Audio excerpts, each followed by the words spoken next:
On this shore, just after midnight on the 7th of December 1941, Japanese troops invaded the British colony of Malaya. The Pacific War had begun. 2 hours later, Japanese planes launched from aircraft carriers blew up the American fleet at Pearl Harbor. A date which will live in infamy. Within 10 weeks came Japan's crowning victory, the fall of Singapore, symbol of British power in the East. They were blows inflicted by the most devastating combination of naval and air power ever seen. Disaster had struck Britain and America. But behind Japan's conquests lies an extraordinary secret that has remained hidden for 70 years. It's from Churchill. I regard the attack as most serious. Here are all these Englishmen, 2 of them I know personally, collecting information and sending it to the Japanese. It may seem incredible, but it was the British who gave Japan the know-how to take out Pearl Harbor and capture Singapore. Most shocking of all, for nearly 2 decades, the Japanese had infiltrated the very heart of the British establishment. The duty you owe is to this country, not for any other country. Through a mole who was a peer of the realm, known to Churchill himself.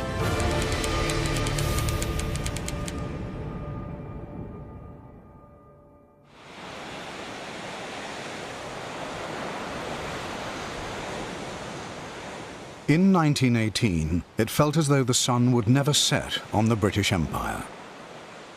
Britain was the dominant power in Asia, and victorious after the First World War, she didn't just rule the waves, but the skies above them. That year, she found a revolutionary way of harnessing power from air and sea. The first aircraft carrier was born, HMS Argus. These great ships could carry an entire squadron of planes thousands of miles over the ocean to bring them within range of anywhere on the planet. Naval air power already is seen as something with great potential, and the British are recognized as being ahead.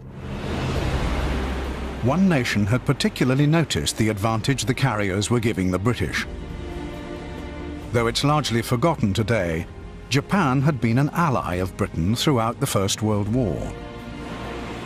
It was a bond forged of 2 island peoples who shared a maritime destiny.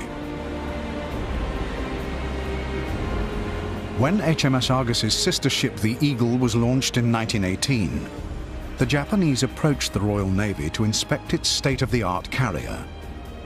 Yet surprisingly, they were rebuffed, not once, but 10 times. The Admiralty were very sensitive about the technology around naval air power. They understood that this was a war-winning weapon, and indeed they described this as a deadly technology. But the Air Ministry and the Foreign Office saw the prospect of lucrative arms contracts with Japan. So a compromise was agreed. A civilian mission would be allowed to go to Japan to help develop aircraft carriers and encourage the Japanese to buy British military hardware.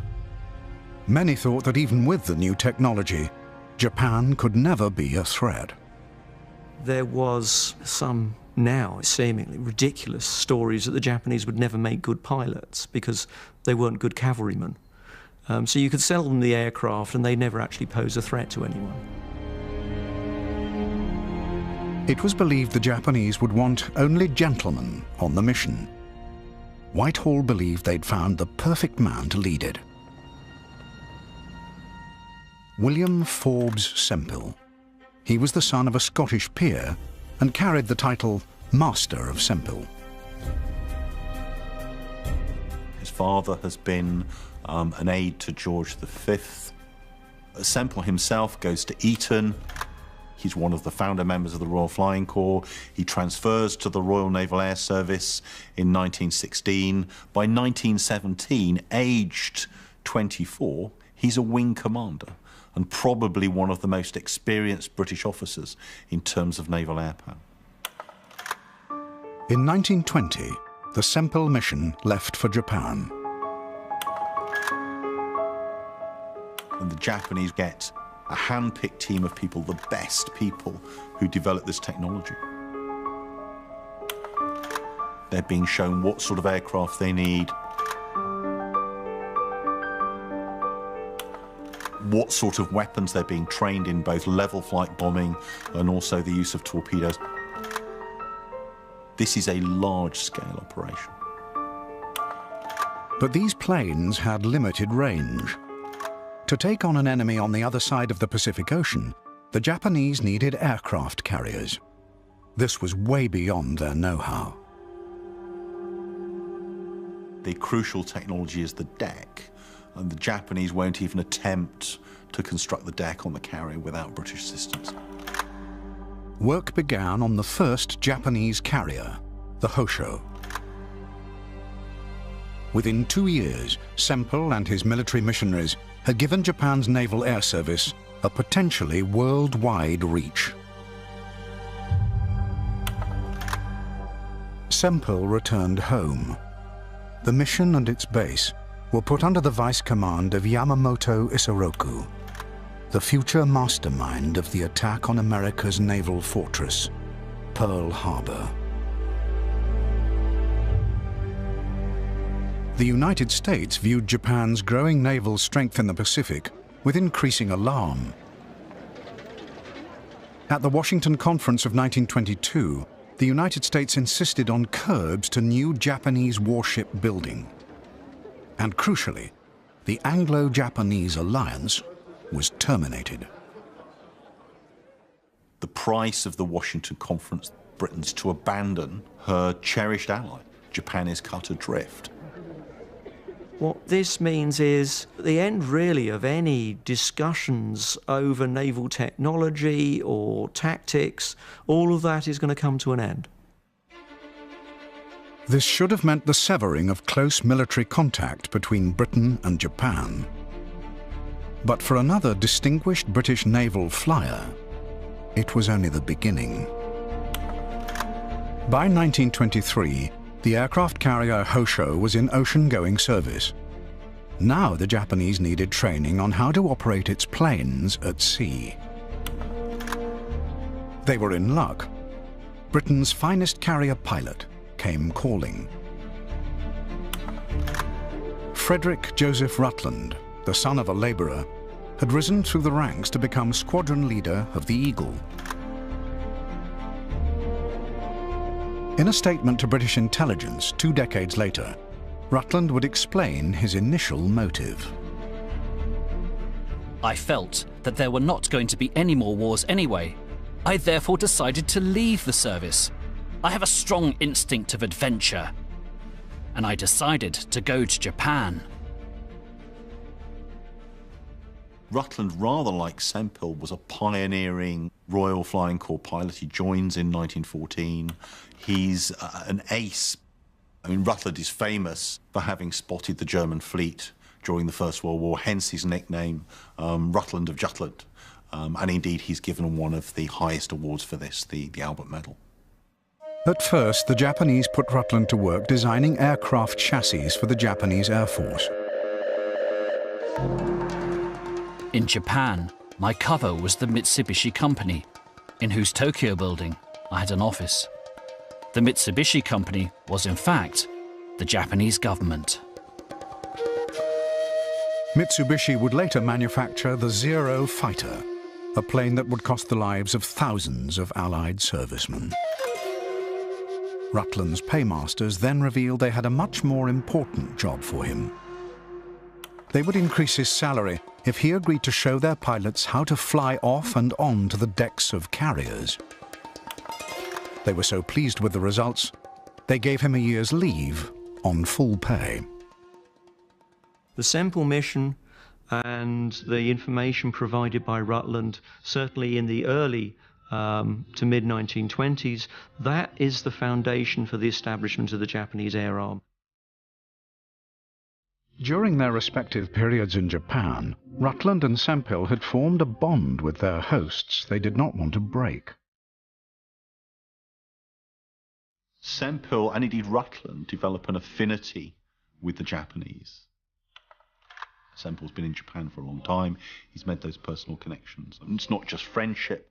He's part of a revolutionary element almost within the Royal Navy. He's part of this elite of air power enthusiasts, and he's found kindred spirits. Back in Britain, Sempill was carving out a new career, but it was a role closely regulated by the Official Secrets Act. His job seems to be going around advising governments on arms sales, particularly of aircraft. He should be very careful with any contacts he has. If he's involved in discussions about technology transfer, then he really ought to be letting the government know.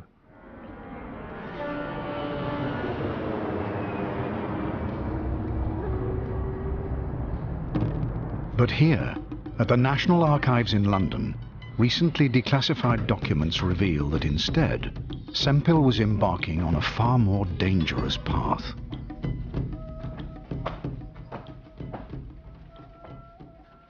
What we've got here is an MI5 report, and what's fascinating is it shows the really forensic detail which MI5 was collecting on Sempill. MI5's suspicions were first aroused in early 1923.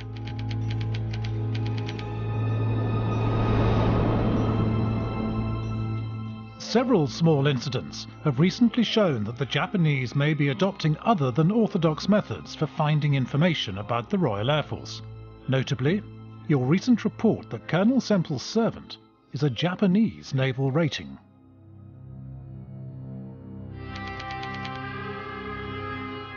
MI5 began an investigation of Sempill. It turned out he wasn't just socializing with the Japanese, he was in regular contact of a very different nature with Japan's naval attaché in London, Captain Toyoda. Toyoda's not just a naval attaché, he's not just attending cocktail parties. MI5 have evidence that he's also conducting his own espionage. This is a trained intelligence officer, not just a routine naval attaché. In February 1924, MI5 intercepted a letter from Sempill to Toyoda, which instantly raised the alarm. You will remember I wrote to you on the 7th of January regarding large bombs. The MI5 case officer noted, "Letter was enclosed in a double envelope, the inner marked strictly confidential. Air Ministry were of the opinion that the matter referred to a very confidential matter, new construction of bombs for the RAF. This is about naval air power. This is about destroying capital ships. The Japanese are struggling to see how you can take out major battleships with the relatively light aircraft of the 1920s. It's this kind of forensic detail that really persuades MI5 to take the next stage, which is to start to monitor Sempill's phone. phone tapping was a new and revolutionary surveillance in the 1920s. It was also not sanctioned lightly. The evidence that Sempill was trading Britain's secrets to Japan began to mount. 13th of May 1924. Letter from Toyoda to Sempill, thanking him for the enclosed drawings and detailed specifications. The perusal of which has afforded me great interest. I am forwarding these papers to Japan for my home authority.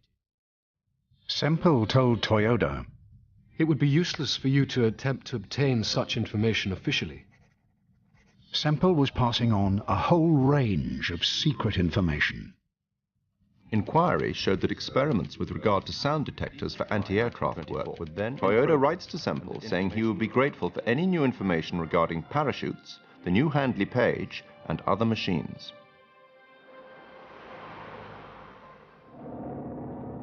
In July 1924, Toyoda was invited to the British Fleet Review, a public event. Semple used this opportunity to introduce his Japanese friends to top British carrier designer Sir Tennyson Danecourt. He wrote to Toyoda, 27th of July, 1924. I hope you had a good look at the carriers. Danecourt will, with careful handling, produce much valuable data. Danecourt was warned off by the authorities. Semple then tried to procure another key figure for the Japanese, Air Vice Marshal Sir Charles Vivian. My dear Commander, in my humble advice, an active cooperation of such a man would be invaluable. It is vital that this matter be kept quiet, as should any word get out, it will cause trouble. What Semple is doing here is he's talent spotting for Toyoda. And of course, he's always anxious to keep this secret. MI5 was appalled by Semple's behavior. 30th of October 1924. Semple's conduct in inciting Toyoda to endeavour to secure Air Vice Marshal Vivian's services and to keep it dark shows that he is quite unscrupulous as regards what confidential British Air Force information he passes on to the Japanese. MI5 was unequivocal about Semple's conduct. He presented himself as a man only helping British companies sell abroad. Is Semple a spy? I'm not entirely sure. I think he's interested in trying to portray himself as a very useful conduit to naval technology. I'm happier with the expression he's pushing the envelope as far as it goes. It's not illegal to talk to a foreign power about military matters and military technology if that information is a matter of open source. But if it's information that's on the secret list, yes, it's illegal. You're breaking the Official Secrets Act. In July 1924, MI5 obtained evidence which they believed showed that Semple had clearly crossed the line into illegality. Semple had written to Toyoda with key technical details about Britain's latest aero engine. My dear Commander, it appears that the Jaguar 4 has passed all the practical tests imposed by landing on and flying off. A feature of supreme importance that it exhibits is the phenomenal slow running, 100 to 150 RPM. And he's talking about the Jaguar 4 engine, which is one of the latest aero engines. It's on the secret list. If the information contained in this letter is in any way correct, it would appear that Semple has committed a serious infringement of the Official Secrets Act. MI5 believed it now had overwhelming evidence that Semple was spying for the Japanese, yet nothing was done about it. MI5 don't want to give away sources and methods. They're also, in the 1920s, reading telegrams which are being passed by cipher from the Japanese embassy back to Tokyo. And above all, this is the work of the antecedents of Bletchley Park. They do not want to give that away. That is one of the most closely guarded secrets of the British state. So all this is potentially in jeopardy if you bring a case against Semple. Despite the secrecy of MI5's operation, one letter to Toyoda shows that Semple may have realized he was under suspicion.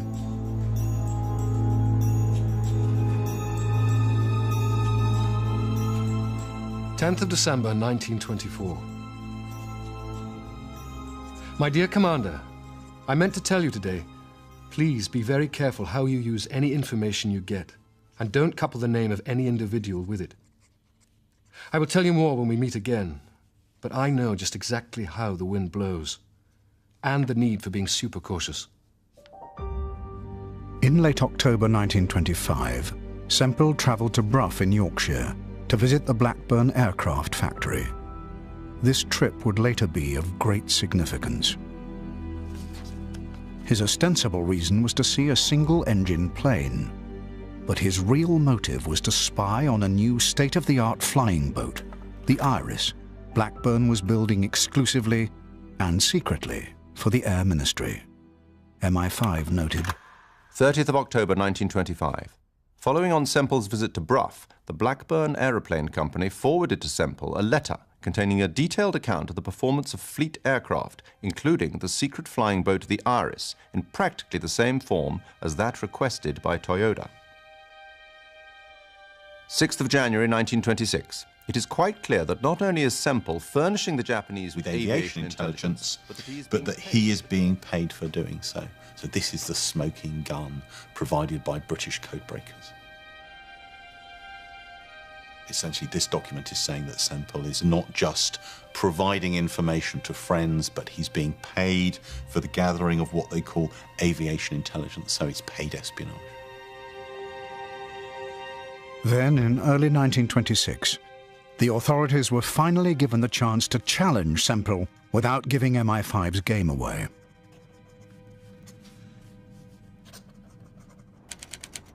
He was negotiating with the Greek government to organize and train its naval air service. But the Greek naval attaché in London reported to his government a chilling warning about Semple he'd received from the Air Ministry. They do not think he is a proper man, as what he would sell to us, he may sell to any other state. And I was told by the Air Ministry that he is in financial difficulties. Semple heard about the warning.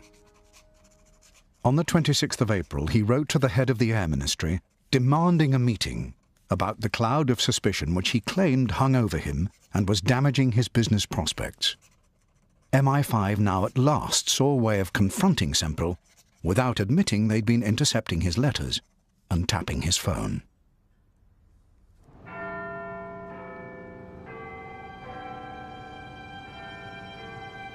At 12 noon on May the 4th, 1926, in the office of the Deputy Chief of Air Staff, Semple's interrogation began. Also present were Major Ball of Air Intelligence Security MI5 and the Director of Public Prosecutions himself, Sir Archibald Bodkin. The verbatim transcript was locked away for more than 8 decades. From the intercepts, the interrogators already knew what Semple had done. The only question was, would he come clean?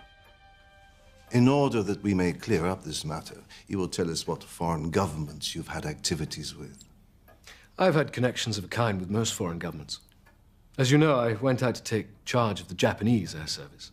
And since my return, I've had connections with the Chileans, Greeks, Brazilians, etc. However, the connections I've had are really very small. These connections do not amount to much. Just a letter or two and perhaps a conversation here or there. Semple was instantly on dangerous ground. His interrogators knew from the surveillance that his dealings with the Japanese had been anything but really very small. The transcript records how they began to probe that connection. What is the nature of your relations with them? Only on a friendly basis. Do they write? Yes. Do you reserve a salary? No. Who is the naval attaché? Captain Toyota is the Japanese naval attaché. Do you receive applications from the Japanese or from any other power which might be of a secret character? If I ever have received any applications for information and they're doubtful as to the secrecy or otherwise, they mention it. Is it left to them to say if it is secret? I expect if I had all the correspondence, I could produce letters from the Japanese attaché asking for information and saying that it may be something of the nature of secret. If he wants a parachute or bombs or anything, he represents the matter to his chief, and the chief takes the action. Sometimes Captain Toyota refers to me. You mentioned that you might receive a request about parachutes or bombs. Did they ask you about parachutes or bombs? This is not in my line. The real truth was that the very first MI5 intercept had shown Semple giving away secret information about bombs. You will remember I wrote to you on the 7th of January regarding large bombs. MI5 had also obtained evidence that Semple was being paid regularly by the Japanese. Semple's initial claim had been he had only helped them out of goodwill. So they expect you to do this as an act of friendship? I told them when I left Japan that I would. And they're casting a good deal of work on you. Yes, they do bother me to a certain extent. I have helped, but simply because I believe it for the best to help. I should be considerably out of pocket, because the money I've received from the Japanese would not carry one very far. Have you had any remuneration from the Japanese? Yes, small presents. They write to thank me for the great help I'd given them, and said that they did not know what to do about it. They gave me £100 last Christmas time. Is that the only occasion they've been so generous? Every Christmas I receive their thanks. If I weighed up all I have done, it would be worth more than £100. The interrogators now move to the heart of the matter. The Japanese attaché's motive for dealing with Semple rather than directly with the Air Ministry. What is the object of the Japanese asking for information, which they could have got for nothing on application to the Air Ministry? They could come here and ask any question they like. I can't say exactly as to the motives as to whether they go to the Air Ministry or not. But they know that I know their situation, and they have faith in my knowledge and experience and recommendations, and rely on me. You did not think that they come here first and find that they cannot get information, and then write to Colonel Semple about it? I cannot say. Well, this is the danger of such an arrangement. Of course, with all your knowledge and experience in general, you would know the answer to many questions that they might not be able to get from here. Yes, no doubt. You see the danger of such an arrangement? Yes. The obvious danger is that if there is anybody who knows such things, which are kept secret, they may let the cat out of the bag. You are your own judge on these matters. Have you ever referred any question to the Air Ministry as to whether you should answer this question or that question by another foreign power? No. I don't think there's any case of that kind. Because the detailed evidence of Semple's dealings with the Japanese had been established by covert methods, it could not be used against him. But the interrogators had an ace up their sleeves. While on the train to visit the Blackburn factory in Brough the previous November, Semple had made a foolish mistake. He'd talked openly to foreign air attachés, one of them from Chile, about the secret aircraft the British were developing. A witness to this conversation reported it to MI5. He heard the Master of Semple discussing, in the presence of two attachés of foreign powers, the futility of the Air Ministry's policy of secrecy regarding certain aircraft.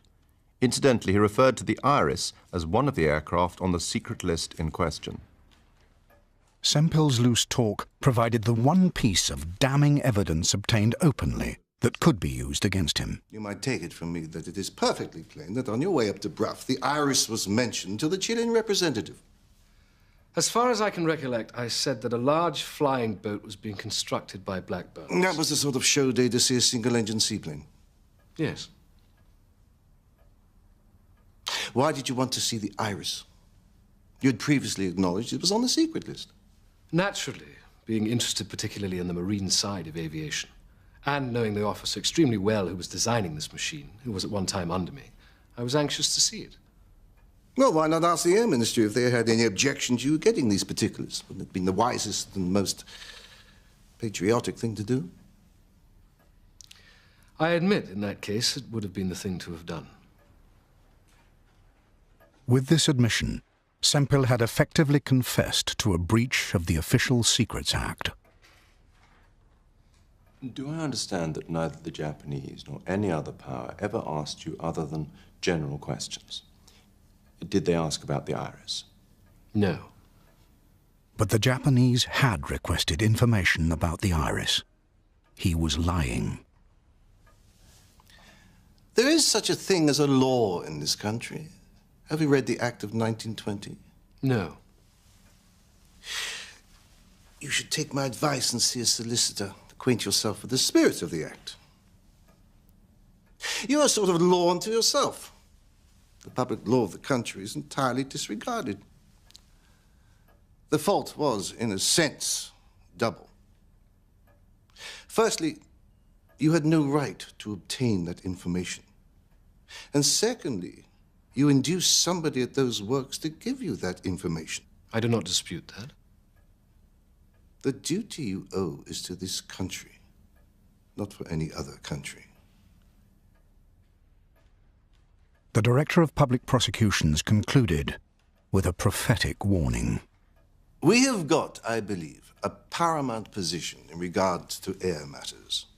Now, if information we have found in details are in any way communicated to a foreign power, we, in effect, are providing the material by which that foreign power can become a more effective enemy. Despite this, at a high-powered meeting in Whitehall on the 13th of May 1926, chaired by the Foreign Secretary himself, Sir Austin Chamberlain, it was decided not to prosecute Sempill. He'd been let off the hook, though the Director of Public Prosecutions wrote that he could not free his mind of the uneasiness he felt about the case. He's a member of the aristocracy. You wouldn't want to necessarily see this come to trial. If he carries on, well, then that might be a different matter. MI5 know that even if they hold this trial in camera, Sempill will know what's going on and he will blow the whistle on MI5 sources, and they can't afford to do that.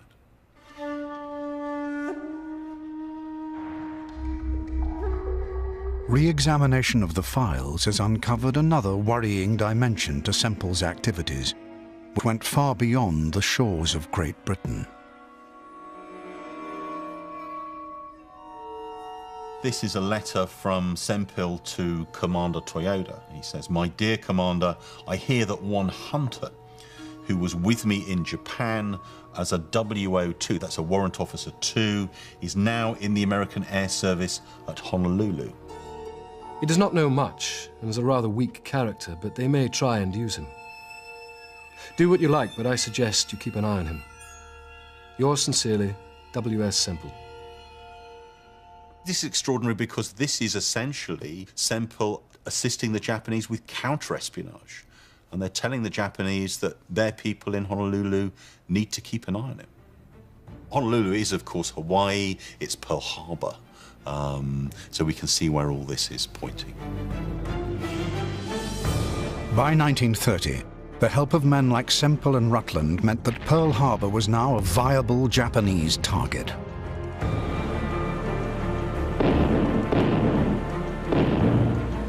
They had achieved astonishing advances. In just 7 years, Japan had developed a carrier fleet equal in size and strength to the Royal Navy. Japan now had the means to realize her imperial ambitions. She set her sights on Southeast Asia. The ultimate prize was Singapore. It lay at the foot of the British colony of Malaya and was her strategic linchpin for the whole region.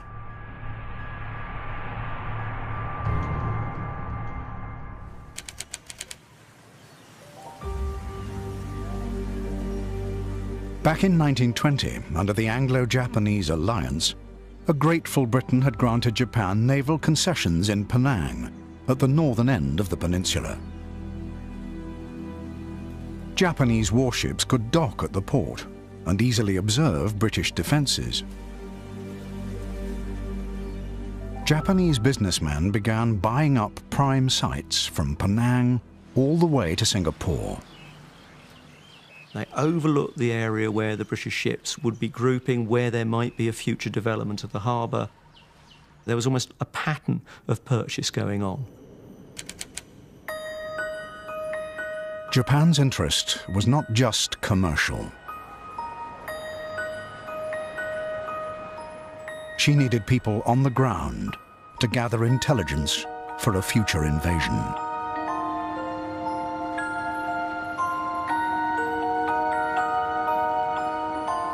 What you're seeing in the 1930s, to some extent, is a Japanese diaspora across Southeast Asia. The Japanese are providing a lot of, if you like, new services, photographers, engineers, also some traditional services.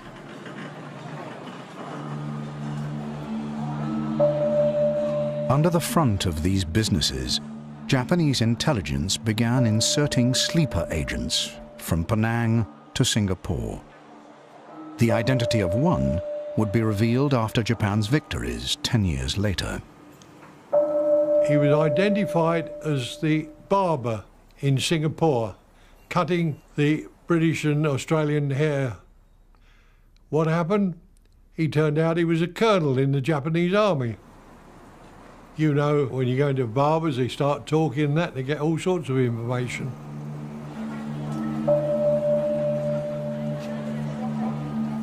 The sheer number of Japanese citizens, which was in the thousands, made blanket surveillance practically impossible.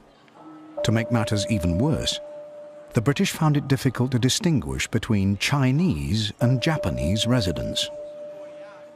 Singapore's melting pot was the perfect hiding place for spies. They're acquiring the workaday routine intelligence that you would require to invade Southeast Asia. The width of bridges, numbers of troops, weaknesses of air defences, locations of logistical stores and arms dumps.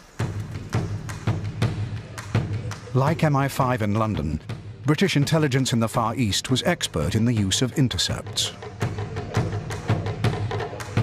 Early on, FESS, or the Far Eastern Security Service, broke Japanese codes, but the code breakers were swamped. They had only 7 people monitoring Japanese traffic for the whole of Asia, the Americas, and the Pacific. And there was no appetite in Whitehall for taking a hard line against Japan. They want to turn a blind eye. They're worried about the consequences for diplomatic relations with Japan. And at this critical moment of British weakness, Japan struck.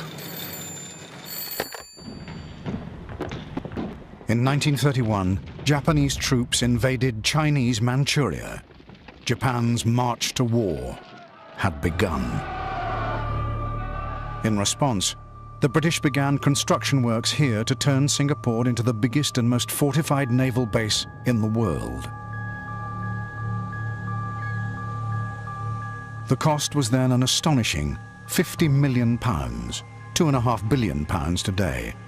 The dry dock alone was 28 miles square. Enormous 15 and 16-inch guns were built to repel any attack from the sea. Just a year later, it was discovered that the Japanese had secretly bought plans of the base from a British serviceman called Roberts.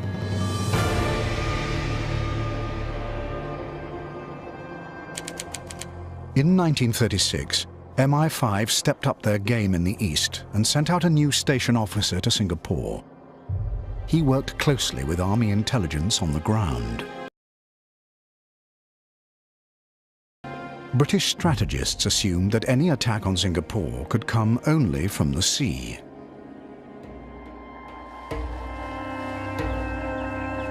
But Army intelligence officer Joe Vinden had doubts. He investigated the possibility of an attack by land after an invasion of Malaya. In the winter of 1937, Vinden sailed up the east coast.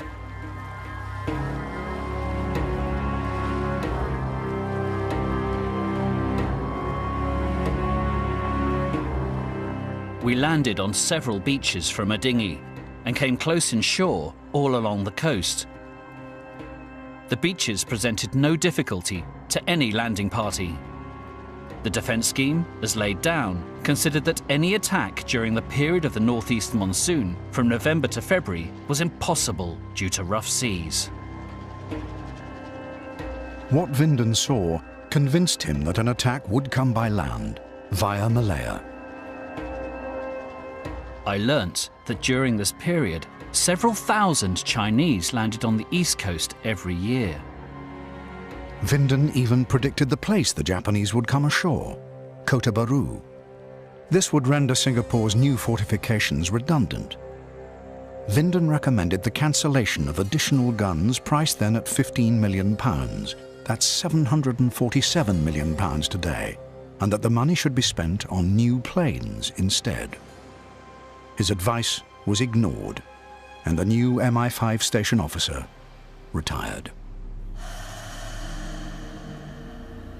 Japanese spies were now everywhere, and not just Malaya. Their tentacles stretched across the Pacific to the United States.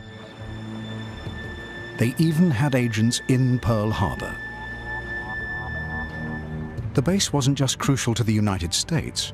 Churchill believed the American fleet would deter any attack on Britain's colony of Singapore. Yet incredibly, one of Japan's key agents at Pearl was now British. He was the man who, back in the 1920s, had taught Japan's pilots to fly from aircraft carriers, Frederick Joseph Rutland. Rutland had turned his technical expertise to espionage. This is a fascinating document. MI5 are saying here he used seagoing craft to investigate the harbour. This is in the United States, taking moving pictures of any warships there. He is an expert 16mm movie cameraman.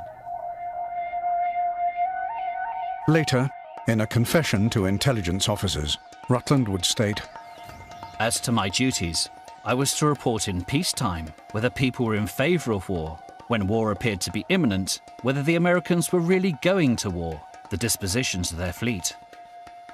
I fixed up a letter code. A was for aircraft, B was for battleships, C was for carriers, D for destroyers."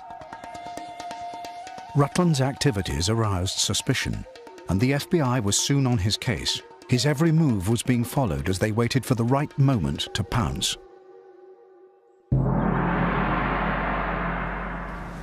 In Britain, the naval pilot who'd already come close to prosecution as a Japanese spy was now a distinguished public figure. Sempill had commanded the highest pillar in Britain's flying establishment, President of the Royal Aeronautical Society. In 1934, he inherited the family title as the 19th Lord Sempill and took his seat in the House of Lords as a Conservative peer. Society would regard him as someone with real integrity. But Sempill has an ideological affinity with militarist right-wing regimes. In 1937, Japan, now an ally of Nazi Germany, invaded China. That year, Sempill welcomed a Japanese delegation to Croydon Airport. Their aeroplane's name, Kamikaze, was a chilling premonition of the shape of things to come. The airmen are officially welcomed by the Master of Sempill.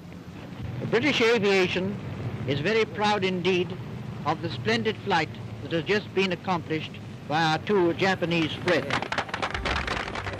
But there's evidence that Sempill also maintained his secret links with the Japanese. The records on Sempill from the 1930s seem mysteriously to have disappeared. But one surviving MI5 document from 1940 mentions that from 1931 he was a paid consultant for Mitsubishi, which he knew built aircraft for Japan's rapidly expanding carrier force. By then, she already had 130 planes and 3 carriers. The Japanese use a number of commercial fronts for espionage. So some of these major military-industrial combines like Mitsubishi are effectively conducting espionage for the Japanese government. The same report also suggests, in addition to his Japanese sympathies, another motivation for Sempill's actions. He's somebody who seems to live beyond his means. As far as we know from MI5 material, he's running a hefty overdraft, and clearly if the Japanese are willing to pay substantial sums of money for access, and other governments are as well, it would be very tempting. He was running a £13,000 overdraft. That's nearly £750,000 by today's money. Sempill wasn't just pro-Japanese. Another line in the same report mentions his membership of pro-Nazi organisation, The Link.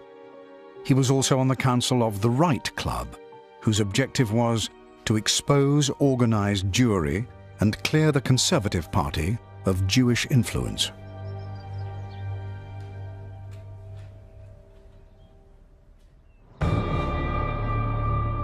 In September 1939, war in Europe broke out. Winston Churchill returned to government as First Lord of the Admiralty. Astonishingly, Lord Semple also joined the Admiralty. Semple gave a specific assurance that he would have no further discussions with his Japanese friends on service matters. Despite that, when the manager of Mitsubishi in London was arrested for spying in August 1941, at a time when relations with Japan were rapidly deteriorating, Semple intervened to secure his release. MI5 noted, Makahara was released after 2 days, and Semple telegraphed, "Delighted results, proud to help, working hard cause." The British government doesn't detain foreign nationals lightly, so these people are under suspicion of espionage, and Semple is working to get them off. At this precise moment, the two great leaders of the Western powers, the British Prime Minister Winston Churchill and American President Roosevelt, were meeting face to face for the first time. Churchill was desperate to get Roosevelt to join the war against Hitler. Their discussions were held in total secrecy. On board the Prince of Wales, with the Royal Marine Guard of Honour, was Peter Dunstan. All we knew that there was a conference between Churchill and Roosevelt, and that was in the officers' quarters in the rear of the ship, which was taboo to anybody, and so we didn't know what was going on. All we knew it was a conference between the two great men. Later that month, Churchill received news from British intelligence about the meeting, which filled him with horror. This document is so sensitive, it was classified for 60 years. This is a detailed account of that meeting sent from the Japanese embassy in London back to Tokyo. We have this document because the British codebreakers at Bletchley Park intercepted and decoded this document. And shortly after the Japanese send this detailed account back to Tokyo, it's on Churchill's desk. This is not the sort of account that you could put together through reading the coverage in the newspapers. This is the inside story of the Placentia Bay meeting. So essentially what this points to is the fact that the Japanese have excellent sources in and around Churchill. They have the inside track on that meeting with Roosevelt. All the details about, for example, the war against the Germans in the Atlantic. And you can see Churchill's handwritten minute on this document, pretty accurate stuff.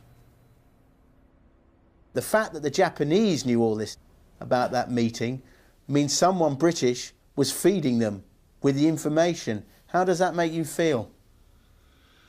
I'm absolutely shocked to know that just cannot comprehend that should have happened, and how it happened and where it happened. I just can't answer that question.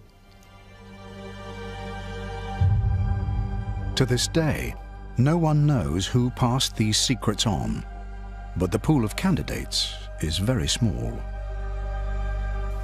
We know who the Japanese informants are around this time, and perhaps the most important one, certainly the most important one with access to Churchill, is Lord Semple. There was worse to come. A few days later, MI5 told Churchill that the Japanese had information about his inner circle. He demanded evidence. A month later, after a surveillance operation, it was presented to him with the names of two sources. One was Semple. The other had been with him in Japan. This is a Prime Minister's personal minute. It's from Churchill to Eden. and it's the 20th of September 1941. I regard the attached as most serious. At any moment we may be at war with Japan, and here are all these Englishmen, many of them respectable, 2 of them I know personally, moving around, collecting information and sending it to the Japanese embassy.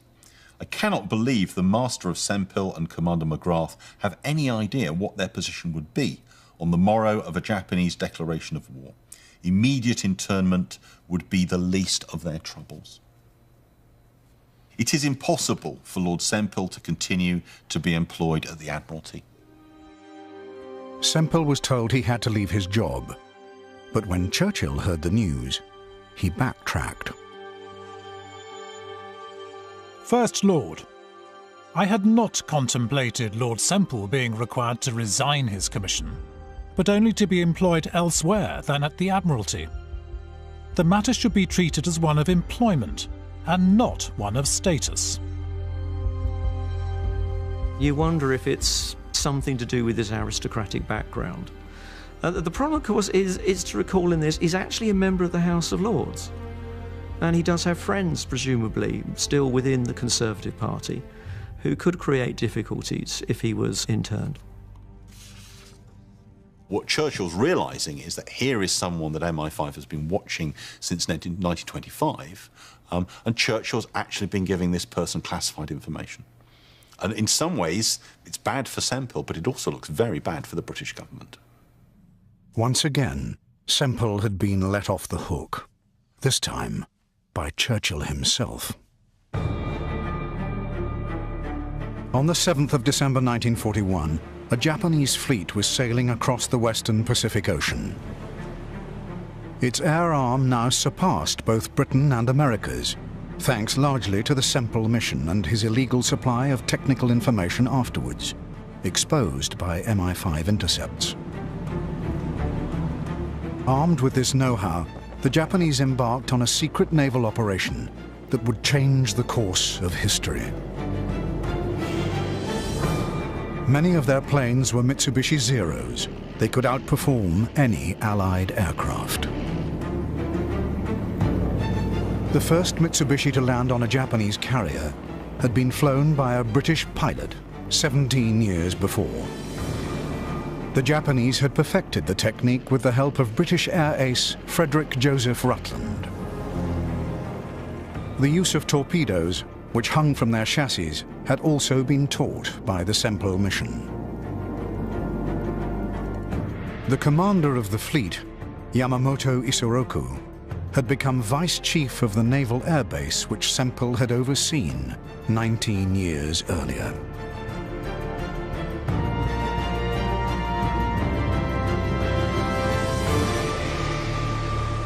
Simultaneously, another fleet sailed across the Gulf of Thailand towards Malaya. Its objective? To land a Japanese invasion force here at Kota Bharu, just as intelligence officer Joe Vinden had predicted. From pillboxes like this one, British and Indian troops put up stiff resistance. Churchill was confident that if they could just hold on, reinforcements from Pearl Harbor would soon be on their way. 2 hours later, Yamamoto Isoroku ensured that hope was extinguished. In 2 waves, Japanese planes launched from carriers attacked the fleet at Pearl Harbor. Small aircraft with large bombs, the secret technology which had first prompted MI5's phone tap of Sempill, destroyed the American fleet. Yamamoto's right-hand man in planning the attack was Takejiro Onishi. He'd been personally trained by Sempill. With the US fleet at Pearl Harbor wiped out, the only British ships available in the Far East sailed from Singapore to intercept the Japanese. Led by the finest battleship in the Royal Navy, the Prince of Wales, on which Churchill and Roosevelt had met just 3 months earlier, they were the only hope of stopping the invasion fleet, but had no air cover. They were spotted by Takejiro Onishi's Navy Air Fleet. Now the British would learn just how well Sempill had trained Onishi, who planned the attack. 83 aircraft dived with heavy bombs and torpedoes. Underneath was Peter Dunstan. One of the first torpedoes hit the Prince of Wales on the port forward propeller shaft. It ripped a great big hole in the Prince of Wales, and she dropped down to the stern with the amount of flooding water that came in. After the Japanese had stopped bombing us and she was going down, we were told to abandon ship. The Prince of Wales and HMS Repulse were sunk, with a loss of nearly 900 lives. The same day, Semple was caught making calls to the Japanese embassy, a full 3 days after hostilities had begun. Who the hell are you? Astonishingly, he made more calls on the 13th of December. Listen to your calls. All right, I don't give a damn who the hell you are. When his office was searched, he was found to have Admiralty files he was supposed to have surrendered 3 weeks earlier. Despite all of this, Semple was never prosecuted. On the 15th of February 1942, Singapore fell. 100,000 troops were taken prisoner. The majority were shipped to Japanese concentration camps, where a quarter died in horrific conditions. In a secret session of the House of Commons, MPs demanded an inquiry to explain how this tragedy could have happened. It was blocked by Churchill himself. If it had gone ahead, it might have revealed that for nearly 20 years before the surrender, British officers had provided the military secrets and know-how, first legally and then covertly, that enabled both the raid on Pearl Harbor and the capture of Singapore. Rutland was deported to Britain, where he was interned for 2 years. He comes out towards the end of the war, destitute, eventually ends up killing himself by putting his head in an oven in a bedsit in London. Semple is given a choice when Churchill discovers his activities. He can either resign his naval commission, or else he's given the choice of taking a position up in northern Scotland.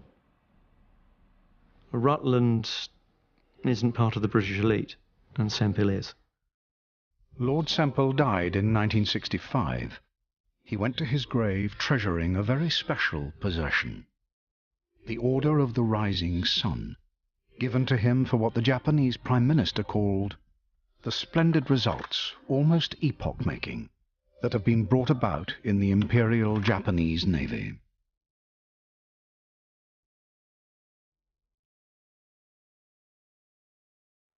In the wake of the sacrifice at Pearl Harbor and the fall of Singapore, these words took on an added resonance. Japan had wounded a superpower and crippled an empire. Worse still, it was done with the help of people the Japanese were supposed to be fighting against. For Britain, the price was enormous. She would never be the dominant power in Asia again.